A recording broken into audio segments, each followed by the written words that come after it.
অল্প বয়সে সর্বাণীর চেহারায় একটা আলগা চটক ছিল, যেটা দেখে সর্বানন্দ আকৃষ্ট হয়েছিলেন। বিয়ের বেশ কয়েক বছর পরে সর্বাণীর সেই চটকটা এখন আর তেমন কার্যকরী নেই, যদিও মোটের ওপর দেখতে সর্বাণী খারাপ নন।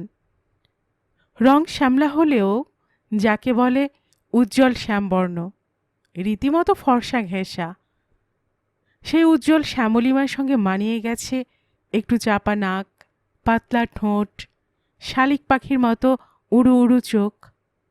নবযৌবনের ভালোবাসার চোখে সর্বাণীকে সর্বানন্দের একদা যেমন অতুলনীয়া মনে হয়েছিল, এখন আর তেমন হয় না। এটা অবশ্য পুরোপুরি সর্বানন্দের দোষ নয়।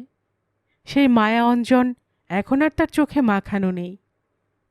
তাই বলে একথা বলা উচিত হবে না যে এখন সর্বানন্দ সর্বাণীকে পছন্দ করেন না কিংবা কুৎসিত মনে করেন।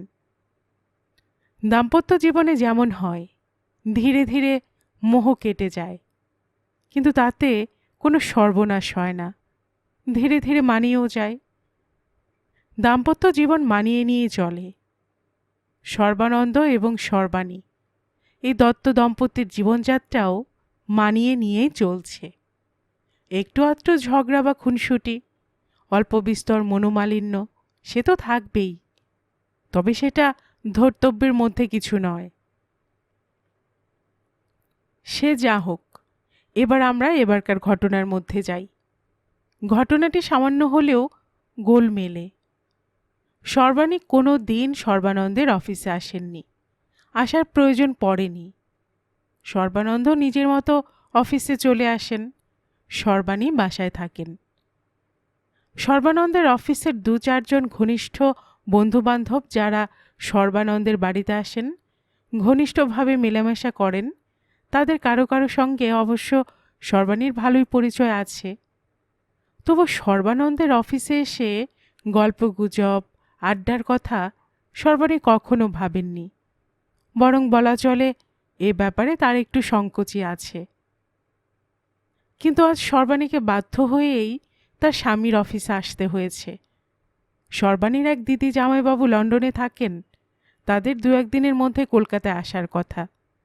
কিন্তু আজ দুপুরেই বাসায় ফোন এসেছে দিল্লি এয়ারপোর্ট থেকে। তারা এই বিকেলেই কলকাতায় এসে পৌঁছচ্ছেন। এর আগে এ খবর জানিয়ে লন্ডন থেকে তারা একটি চিঠি দিয়েছিলেন, সেটাও আজ দুপুরে এসেছে, এবং দুটোই সর্বানন্দ অফিসে বেরিয়ে আসার পর। এরপর যেমন হয়ে থাকে তাই হয়েছে। প্রথমে বাড়ি থেকে, তারপর পাশের বাড়ি থেকে, তারপর পাড়ার ফোন বুথ থেকে হাজার চেষ্টা করেও সর্বাণী সর্বানন্দের অফিসের লাইন পাননি। অবশেষে মরিয়া হয়ে তাকে স্বামীর অফিসে ছুটে আসতে হয়েছে। খবরটা দিতে হবে যাতে সর্বানন্দ সময় মতো এয়ারপোর্টে যেতে পারেন, না হলে বাচ্চা কাচ্চা মালপত্র নিয়ে দিদি জামাইবাবু খুবই বেকায়দায় পড়বেন। তাছাড়া এটা খুব অভদ্রতাও হবে। অফিসে এসে কিন্তু সর্বানন্দের সঙ্গে সর্বাণীর দেখা হলো না। সর্বানন্দ কোথায় বেরিয়েছেন, একটু পরেই আসবেন। সর্বানন্দের যে সহকর্মী এই খবরটা দিলেন, তিনি অবশ্য সর্বাণীকে বসতে বলেছিলেন, কিন্তু সর্বাণী বসেননি। ভাগ্য ভালো, চেনা কারোর সঙ্গে দেখা হয়ে যায়নি। সর্বাণী অফিস থেকে বেরিয়ে এসে মোড়ের মাথায় অপেক্ষা করতে লাগলেন। বেশিক্ষণ অপেক্ষা করতে হলো না। একটু পরেই সর্বানন্দকে দেখা গেল রাস্তা পেরিয়ে আসছেন। সর্বাণীকে দেখে তিনি যারপরনাই বিস্মিত হলেন।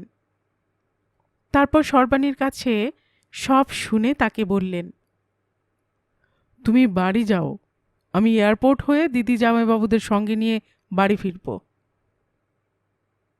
অফিসে ফিরে আসতে তার সেই সহকর্মী বন্ধু জানালেন, আপনার কাছে এক সুন্দরী মহিলা এসেছিলেন। সর্বানন্দ বললেন, হ্যাঁ, দেখা হয়েছে, কিন্তু তিনি যে সুন্দরী একথা আপনাকে কে বলল? আপনার সৌন্দর্য বোধকে বলিহারি যায় মশাই। ভদ্রলোক আমতা আমতা করে বললেন, আমি ভেবেছিলাম উনি বোধহয় আপনার স্ত্রী, তাই বলছিলাম। সর্বানন্দ গম্ভীর কণ্ঠে উত্তর দিলেন, আপনার অনুমান ভুল নয়, উনি আমার স্ত্রী। গল্পকুটুম চ্যানেলে এতক্ষণ আপনারা শুনছিলেন তারাপদ রায়ের লেখা একটি মুচকি হাসির গল্প, ওগো বধূ সুন্দরী। আর এতক্ষণ গল্প পাঠ করে শোনাচ্ছিলাম আমি রোমানা নূপুর।